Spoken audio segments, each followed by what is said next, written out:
আমাকে যদি কেউ প্রশ্ন করে যে প্রবাসীরা সবচেয়ে বেশি মাকে ভালোবাসে না দেশের যারা আছে তারা সবচেয়ে বেশি, তা আমি বলুন প্রবাসীরা সবচেয়ে বেশি ভালোবাসে।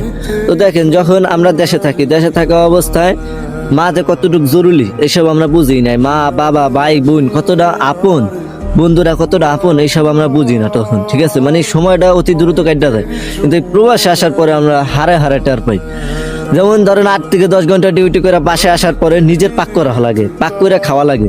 মানে ওই সময় যে 8 ঘন্টা ডিউটি 10 ঘন্টা ডিউটি করে শরীরটাই চলে না, শরীরটা চলে না। ওই সময় আইসি মা কাছে থাকতো, হয়তো বা পাক করে রাখতো, খাইতাম লইতাম ঘুমাইতাম, আবার সকালে কাজে যাইতাম, কিন্তু মা কাছে থাকে না। আবার যখন শরীরটা খারাপ হয়, জ্বর আহে, ঠান্ডা লাগে, মানে জ্বর আইলে মাথায় পানি ডালার মতো লোক নাই গা। নিজের শরীর খারাপ হয়েছে, অনেকের হাত ভেঙ্গা জায়গা, অনেকের হাতু টাইটা জায়গা, মানে দেখার মতো কোনো লোক না, ওই লইয়া হার পাক করে খাইতে হয়।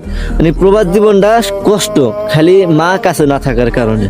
মানে মাটা যে কতটা জরুরি এই প্রবাসে আসার পরে প্রত্যেকটা প্রবাসী বোঝে, যেমন আমার মতো হাজার হাজার প্রবাসীরা।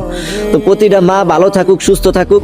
এই প্রবাসে থাকা অবস্থায় যত প্রবাসীরা আছে তাদের মার যত মরণ না হয়, আল্লাহ যেন তাদের মাকে সুস্থ রাখে, আমার মারে সুস্থ রাখে, সবার মারে সুস্থ রাখে। দেশে যাওয়ার পরে একসাথে যাতে মার মুখটা দেখতে পারে। যদি মরণ হয়ে থাকে, প্রবাসীরও মরণ হয়ে থাকে, এই প্রবাসে মরণ না হোক, দেশে যেয়ে মরণ হোক, মার সামনে মরণ হোক, মারে দেখুক। আর এই প্রবাসে থাকা অবস্থায় মার মরণ না হোক। আল্লাহ আমাদের মাদের হায়াত দান করুক, আমাদের হায়াত দান করুক। আল্লাহ হাফেজ।